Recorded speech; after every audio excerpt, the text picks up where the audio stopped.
let's switch this up a little bit, because the last 3 podcasts that I've released have been personal updates from me as I face the obstacles and challenges of getting this subject onto everybody's table. But today what I want to do is refer back to one of the other techniques that I use on this podcast platform, which is when I find a good video, I want to review it and give my opinions on it. So if you are listening on your podcast app, that's going to be no problem because audio still works with this. I will explain it as I go. And if you're watching along on YouTube, obviously you can see on the screen the video that I'm going to be reviewing, and we can do that together. Now, if you are new to this podcast, please refer back to some old episodes. I have reviewed some incredible videos and pieces of content.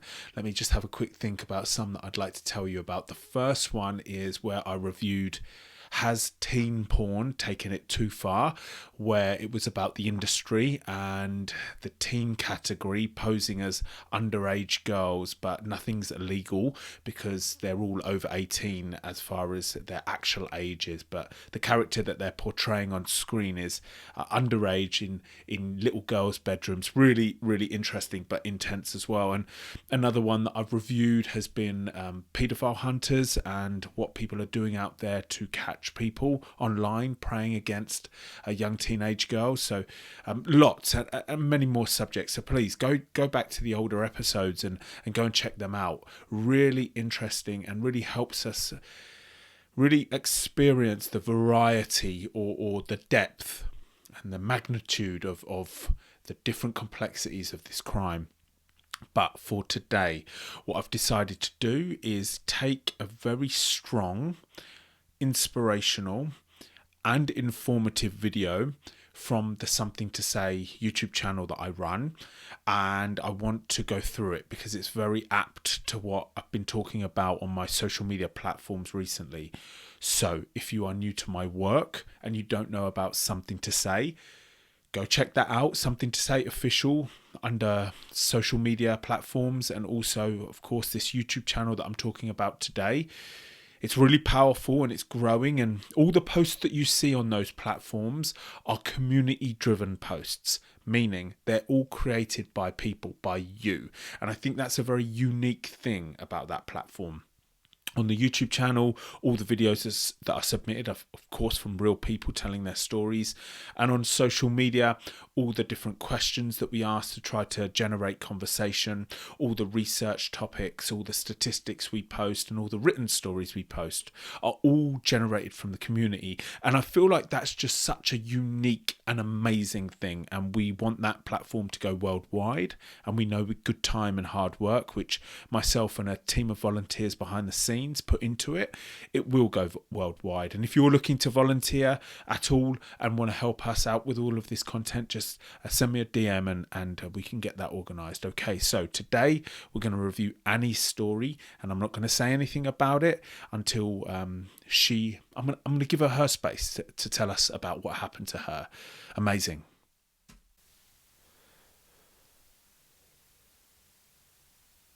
My name is Annie, and I'm here today to talk about my story of abuse.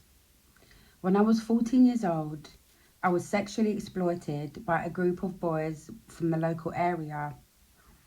It all began one night when I was out with a school friend and 2 of these boys. We were just driving around, having a lot of laughs. I remember these boys were quite well known at the time, and with them being a bit older, I remember just feeling like cool and, just having fun really. Time got on, it got quite late. I was meant to stay at my friend's house, but her plans changed. I remember just feeling a bit like, what do I do? Should I go home? What do I say to my parents? It was around 1 a.m. They thought I was going to be staying elsewhere. So one of these boys suggested that I come back with him and that he would drop me home first thing in the morning. So I remember at the time thinking, oh yes, that would be great. I don't have to go back and face the music. So I went back with him. Okay, so I just stop it there because before we go any further with this story, I want to make sure we are all in the mindset of a teenager. How exciting life is and how what an adventure every single thing that you do is. And you're away from your parents, you're out on a night out, you're meant to be staying at your mate's house, but that's fallen through, so you go for this other venue, or you go on this, your night takes a different direction, and it's all exciting, and you're with these older boys, and they're well known, and they're pretty cool, and this gives you some kind of status, or you feel like big where you're at. And I just want us to remember what it used to be like to be a teenager. And I can really put myself in the mind of Annie at this time, because I don't want, and I know nobody that's engaging with this podcast is going to think this, right? But there, if you've been following me on social media over the last couple of weeks, you will know that there are people out there that would go at Annie straight away and say, well, whatever happens from this point is your fault because you stuck with those boys. You should have gone home to your parents. There are lots. We heard that, right? If you're following me on Instagram in particular, you will know we highlighted those people that think like that. Even though Annie is, did she say 14 at this time? Or 15? 14 possibly. /15 at this time. This is going on. Let's just remember that. And by the way, just before we continue, if you want to listen to Annie's story without me interrupting it and giving my thoughts, you can go to the Something to Say YouTube channel, Something to Say official, or you can also type that into your podcast app, because we've released these in audio format too, so you can listen to it interrupted there if you wish to. Let's continue. His friend also jumped in the car with us as well, but I remember I just assumed that he was probably going to drop him off on the way. But we didn't go back to his. We went to a friend's house. So there I was, alone with 3 older guys. They were aged between 17 to 19 at the time. I remember feeling like this is a bit weird, but I wasn't initially made to feel uncomfortable. We just sort of sat and spoke for a bit, and then alcohol started getting poured, and I was given quite a lot to drink. I hadn't really drunk that much at that age, so it was all sort of a very new experience to me. And exciting. And then things started to feel very uncomfortable. The 3 of them became very touchy-feely, very touchy-feely. Boom, and that's where we get the ick. I hear the phrase the ick a lot, and I was speaking to a mother of 3 children recently, and she said to me the thing that she teaches her kids, not just private areas, body awareness and consent, etc., the usual things. She says, if you ever have the ick, come and speak to me. And that really stuck with me, because I feel like right at this moment, even though Annie's been drinking now, she's some level of drunk, and the boys are starting to get touchy-feely. She maybe not so much an ick, but alongside that, some kind of feeling of danger. But right now, she's feeling some kind of feeling of danger. Now, have all teenagers, and I'm going to say in particular teenage girls in vulnerable situations, have they got the tools to deal with a feeling of danger in a situation like Annie's? Are schools doing enough? My answer to are schools doing enough is they are doing as much as they can. Trust me. I do work in schools and they are working hard at this. But are teachers the correct people to resonate and relate to young teenagers in this? When you feel danger, what are you going to do? And what are Annie's options at this point? She's in deep. At this point, she is in deep into this scenario, into this situation, sorry. Let's see what happens from here. And despite me rejecting that, like trying to push it away, they just kept pushing and pushing and pushing, and then the 3 of them abused me. Wow. They abused me, took photos. Wow. I remember just leaving my body. I just felt very numb to it. And I just did. I mean, at 14 years old, how do you even put that into words? You know, I just, as a way of protecting myself, I suppose. I just dissociated. It was like I almost wasn't even there. It's. I'm sorry, I'm stopping it so many times because I just got so much to say about reminding us about what it was like in those years of our lives, and also when you are in a dangerous situation. I mean, what's Annie supposed to do in this situation? What are we expecting her to be able to do? She said no. She has explicitly even shown body language that she's not comfortable. She's most probably looking afraid or looking scared. And what's she supposed to do with three 18 to 19-year-olds on her? Like, run, punch them, try to get away, stand up and say, I told you no, and they said that no means no at school. Like, she is in danger. Right now, she is in danger. And all we want to do is backtrack to think about how she got in that danger. And then we want to use that as education for other people. But you know what? You can educate teenagers to the high hills on things like this. We could put a whole program together on how to not get into situations like this, right? And that's not me victim blaming. I know that sentence could have quickly been judged as me victim blaming. I'm not saying it's Annie's fault for getting into this situation.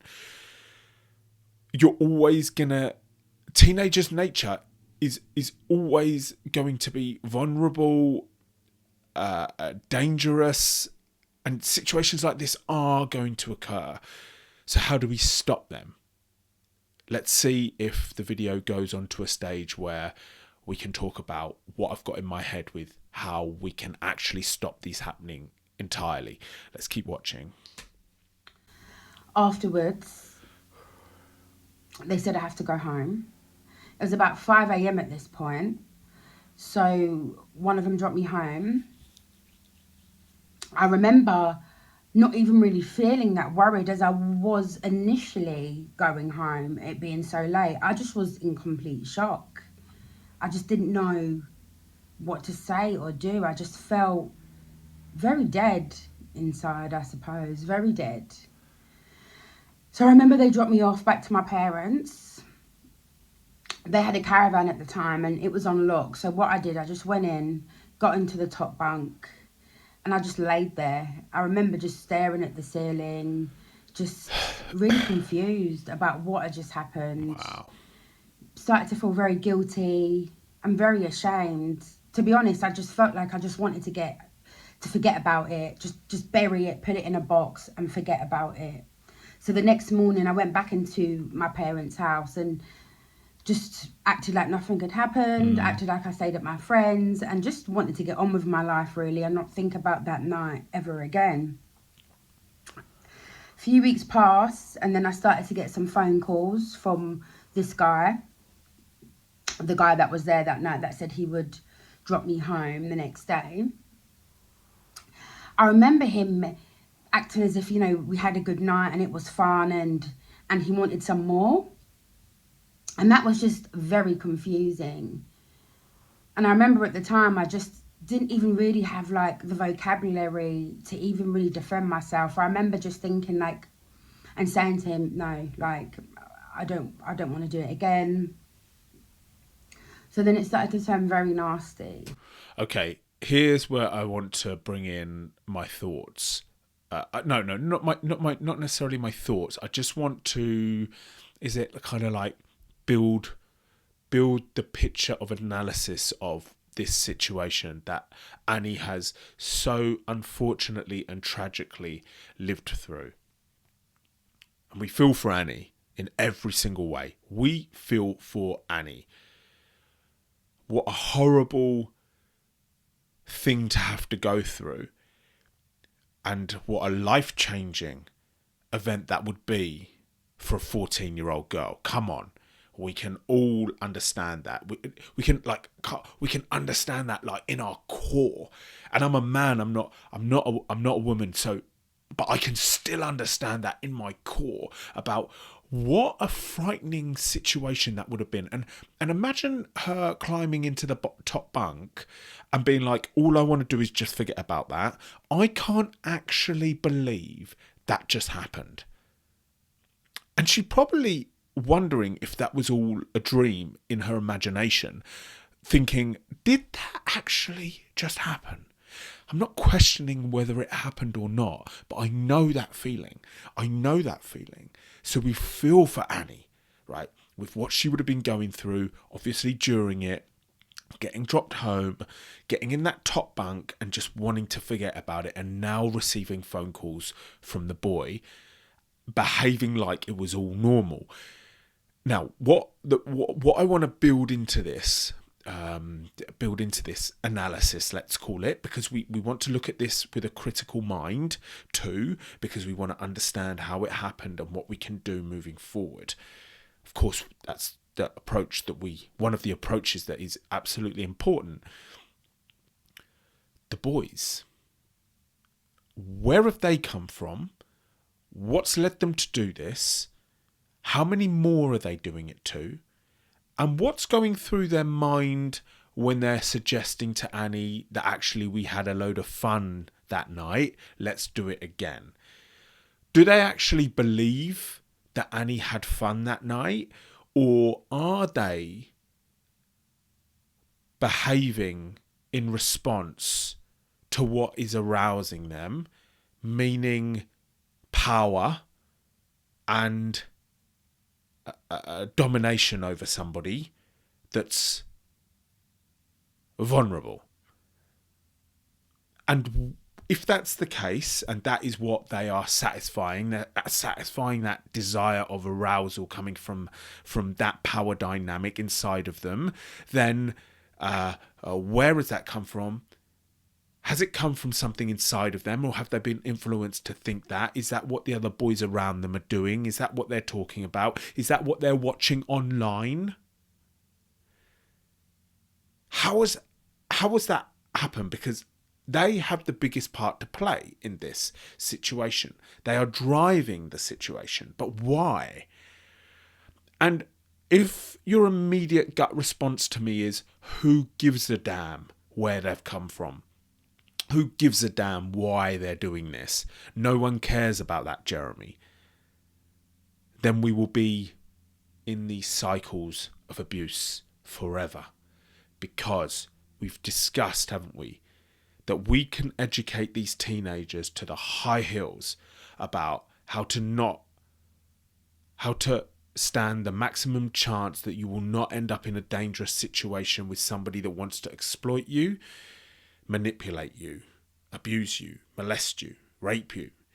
We can just give that information out every day in school if we wanted to, if we could. But you're always going to get teenagers falling through the cracks because life is exciting, taking risks is exciting, life is an adventure at that age, especially when you're out at night. But if we could find out what's going on with these boys that are doing it, then maybe one day I can put something together which schools will allow me to come in and present, so I can speak to the boys before they turn into somebody that would do this kind of behaviour to someone else and hurt them. I think that's so powerful, and it's really addressing the root of the problem. I wonder what you think about that. But if you're engaging in this on YouTube, please put your comments in the comment section. I'm interested in your opinions. Let's continue with Annie. Very nasty. He started threatening me, threatening to post the pictures. Wow. At my parents' house and in my local area. So what he wanted me to do was to meet up with him, have sex with friends. So I did it. At the time. I felt like I just needed to protect myself and do what I could to stop these pictures from coming out. Oh my goodness. But things started to get really bad. I had groups of guys turning up at my school. I had constant phone calls on my house phone. I remember a group of guys was at the bottom of my parents' house and said they could see my dad cleaning the car and were like, you need to come out now, otherwise he's going to get hurt. I remember I had them knock at my parents' house and just continually knock and not go away. Wow. It was just insanity. Like, even thinking about it now, I just makes me feel like very suffocated. It was just everywhere. School, home, everywhere. I remember I'd be walking down the street.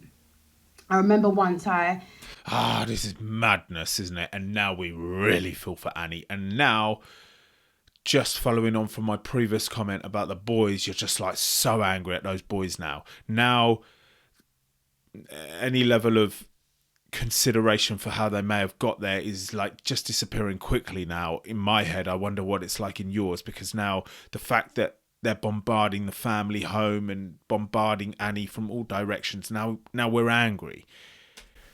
picked up a pair of boots. It was a friend's birthday party. And I picked up a pair of new boots to wear and I was coming home. I was so excited. And I remember I bumped into one of these guys and he literally dragged me into my local train station, was asking me to engage in sexual activities. And when I said no, he hit me. Wow. Eventually the pictures came out anyway. They got put up on a website, and I remember someone in my school notified a member of staff, so everyone knew. I just remember just feeling just so defeated and Wow. just awful, absolutely awful. Having gone through what I'd gone through, I just felt terrible. I just felt disgusting. I felt like I just didn't exist. I felt like I shouldn't be alive anymore, that I just didn't deserve to be alive. Can you imagine how many times this goes on, this kind of scenarios go on? It's not just what makes the news that represents the frequency that catastrophes like this are happening. The news makes us think that this is pretty uncommon, but you know what? I am going to say that situations involving young teenage girls with older teenage boys is astronomical. And Annie is telling this story so well because she's actually allowing us, at the start of this podcast, I was like, I want us to get in the mind of a teenager. But I think she's telling this story so well that she's actually putting us in the mind of how she was, how she would have been feeling when those pictures got posted, and how she would have just been like, I want all of this to go away. And then how afraid or like how frightening it must have been when she saw the guy and he dragged her into the train station. It's all out of control. The whole thing is out of control.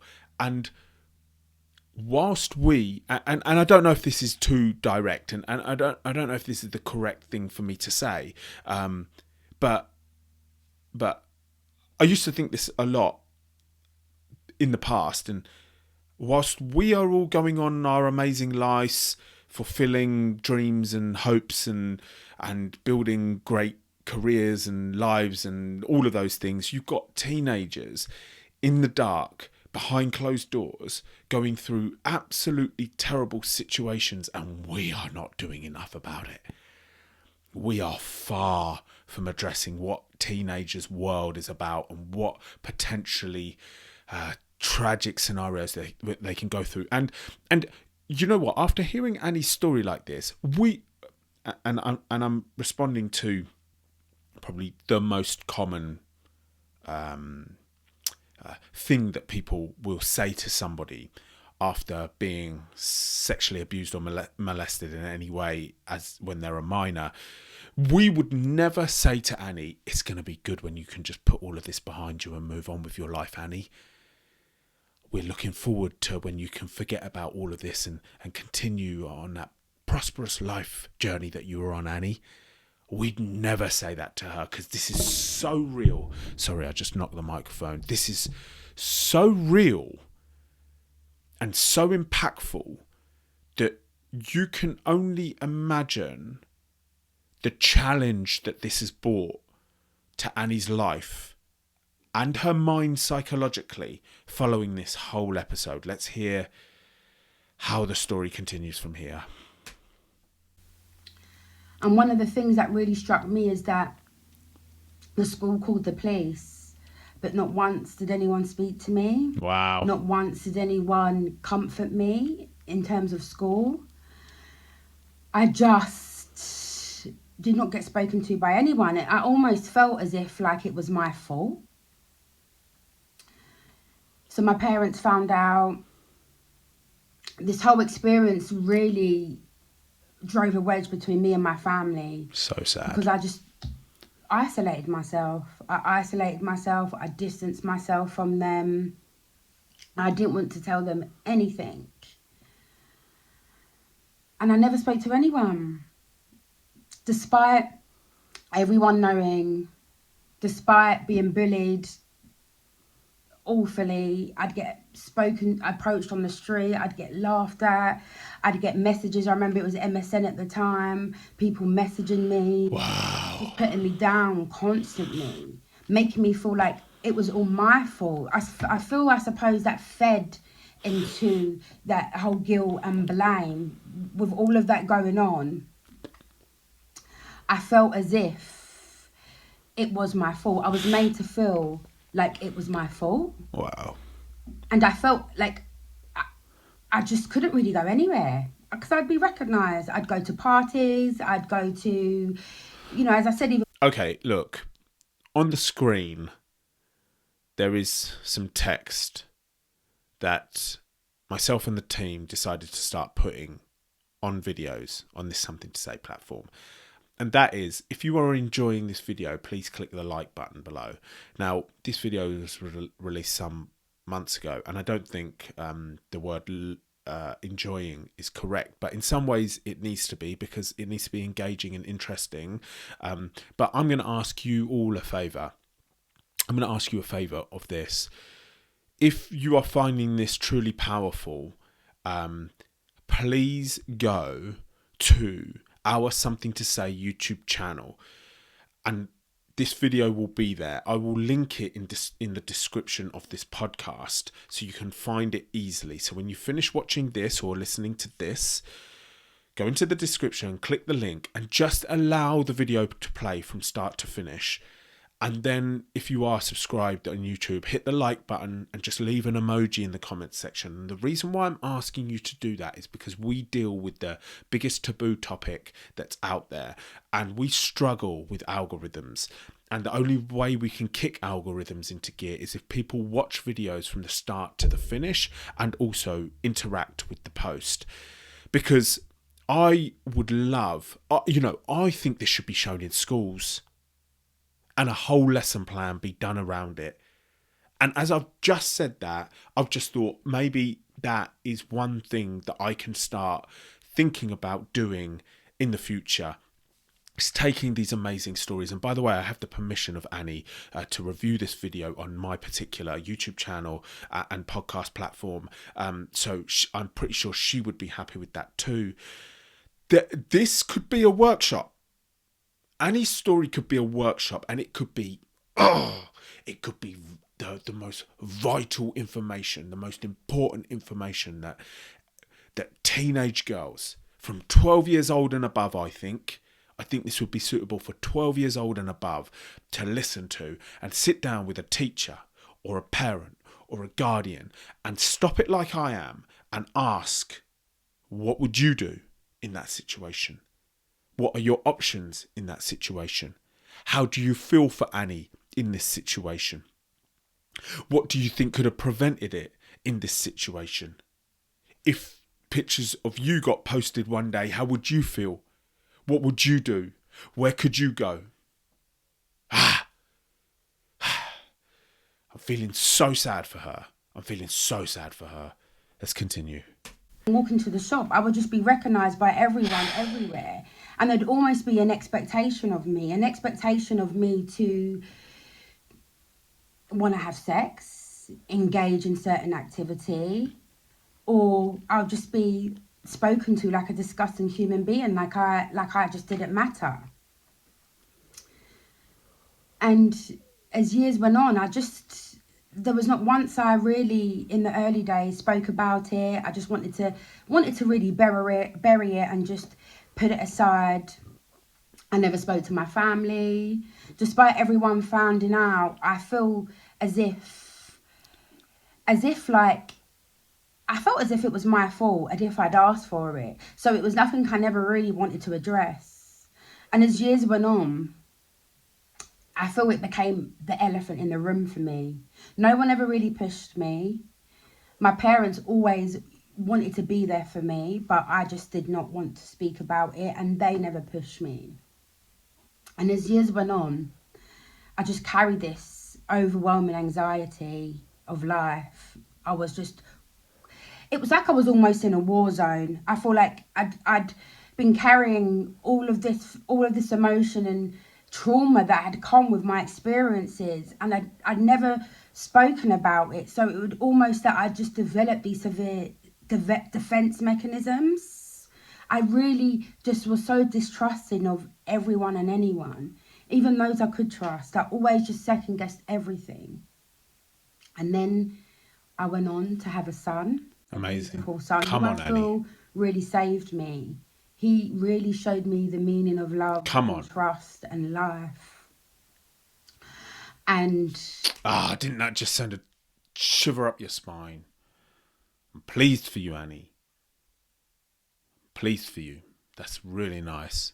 And that just made me feel so uplifted. Thank you, Annie. It was the most beautiful thing. He's just the most beautiful thing. But deep down, I had this anxiety just sitting in me that I needed to address. And I just felt like it building, bubbling almost, you know. It was affecting me, affecting my relationships, affecting my quality of life. So I remember I went out and sought to get counselling. And I sat there. And it all just came out. Like, it all just came out. Everything I'd gone through. At the time, I was around 28 years old. Everything. And I remember the lady just telling me, like, I cannot believe, you've experienced that. And that, told me that I was abused. And it was like being told for the first time. Because not once did I look at myself as a victim. I felt I just blamed myself. And everything that came with that fed into that blame. It's your fault, Annie. It's your fault. Like, you deserve this. You asked for this, So being told for the first time was like, it was tough for me. Because I started to feel all of those emotions I suppose I should have felt when I was 14 years old. I started to feel all of that at once. Like, it just hit me like a thunderstorm. So I ended up going to the police. I felt like I needed to do that for my healing. I just feeling those emotions, I just felt like so disrespected and just used. I felt like something needed to come from that, and all of that emotion I had to feed into something, I suppose, healthy. So I went to the police. I went through the police process. And although it didn't go as far as I would have liked, I feel that was enough for me and really contributed to my healing. I also started engaging in mindfulness. I'm so sorry. My mind... which I feel really I'm so sorry. My mind just completely wandered there. My mind, I just lost my concentration. I really apologise. So she said that the police report wasn't successful. 1 second. I'm so sorry. my mind wandered. She made me think of as Annie was talking. I was just thinking about something else, and I missed the information. Apologies to everybody. I'll just rewind it. And I had to feed into something, I suppose, healthy. So I went to the police. I went through the police process. And although it didn't go as far as I would have liked, I feel that was enough for me and really contributed to my healing. Okay. I also started engaging in mindfulness as well, which I feel really saved me at the time. I read a lot of books around sexual violence, and that also really helped me. Should I tell you something that's really interesting and that I can really relate to? So her police prosecution attempt didn't go anywhere. I'm sorry, Annie, to hear that. I believe you did a great thing and a strong, inspirational, brave thing to go to the police in the first place. Because if we don't report the crime, then they've got nothing on record to do with anything, to do with anybody, and it's one way we're going to move forward to just at least, I don't know how to say this without making people think that if they don't report that they're at fault in some way. I'm going to leave that there and try to find better words, but great for reporting it, Annie. And then when that got dismissed, that's a rubbish feeling, let me tell you that. And what's really cool is she's then just gone on a mission.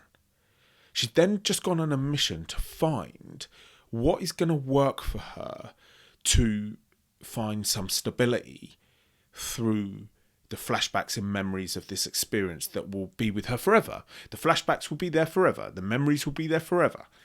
Even if you think about if she remembers what drink she drank that night, every time she sees that drink, she's going to remember the situation. Just something as simple as that. And she's searching for things that will give her stability. And I love that. And I feel like that's something that I did, not even really realizing that I was doing that, but that's something that actually I continue to do even today, to find the best techniques to be as stable as possible moving forward so that I can be the best person for those around me. Boom. So empowering. And also meditation. And these techniques are things that I've carried with me, because these experiences, they don't ever leave you at all. They don't. You can heal from them. You can move on from them, which is a beautiful thing to be able to do, because you can see, it enabled me to really see the wonderfulness of life and what I truly deserve. But it's important to have those mechanisms, I suppose, to be able to protect yourself. Great. And it saved me. It helped me protect the inner child, my inner child, the 14-year-old I was unable to protect. But it also has helped me lead a more peaceful and positive life. Come on, Annie. Thank you for listening. Oh my goodness. That's so nice, isn't it? Wow. Talk about leaving us all on a high. Talk about leaving us all feeling inspired.